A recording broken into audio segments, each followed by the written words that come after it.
কালকে থেকে রুটিন মাফিক প্রতি ওয়ার্ডে ইউনিয়নে আমরা সারাদিন ব্যাপী রচনা করব। জোহরের আগে থেকে মানে সকাল আমরা 10টা থেকে প্ল্যান করব, 11টা থেকে নেমে যাবো আমরা। 11টা থেকে সকাল থেকে একবার রাত্রে 8টা পর্যন্ত বা 9টা বাজতে পারে, আরো কম বেশি হতে পারে সময়, সকালের সময় কম বেশি হতে পারে।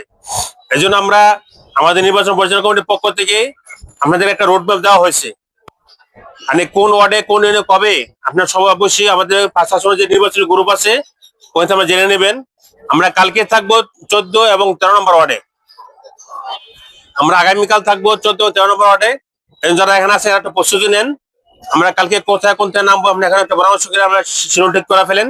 পর্যায়ক্রমে আমাদের যে শিডিউল আছে, যে আমার রুট ম্যাপ আছে, সবাই দেখে নেবেন, জেনে নেবেন কে কোথায়। আর বাকি কথা হলো যে আমরা তো আমি প্রার্থী একা না, সকলে প্রার্থী হইতে হবে। কিন্তু হাত পাখা ইসলামের প্রতীক, হাত পাখা শান্তির প্রতীক, হাত পাখা ইসলামের পক্ষের প্রতীক, ঠিক না? বিশ্বাস চমনায় এক বক্স নীতিতে ইসলামের পক্ষে একটা বাক্স চাইছিলেন, ওই হাত পাখার বাক্সটা।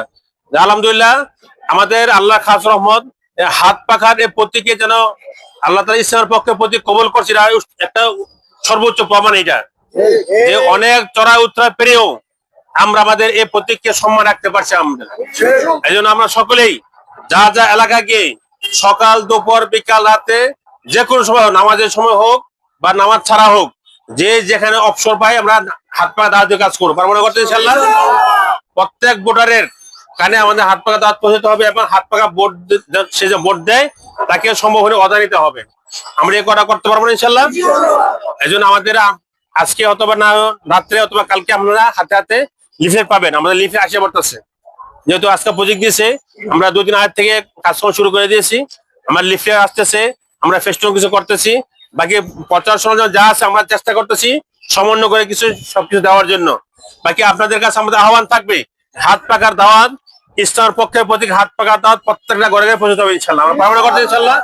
যে যাই বলুক, রাজপথে নামতে গেলে মাঠে মধ্যে অনেক বাধা আসবে, সমস্ত বাধা উপেক্ষা করে ইসলামের পক্ষে শান্তির পক্ষে হাত পাখা দাওয়াত পৌঁছে আমরা যদি আমরা শিক্ষক দাওয়াত পৌঁছাতে পারি ইনশাল্লাহ, আমরা আল্লাহ রহমত বর্ষা বলতে পারি ইনশাল্লাহ আগামীতে আমরা বিজয় হবে ইনশাল্লাহ। এই জন্য আগামী 22 তারিখ, আগামী 12 তারিখ রাত্রে আমরা সকলেই বিজয় মিছিলের এই পথটা নিয়ে আমরা এখন থেকে প্রত্যেকে এলাকায় কাজ করবো, পারবো ইনশাল্লাহ করতে। সকলকে ধন্যবাদ জানাচ্ছি।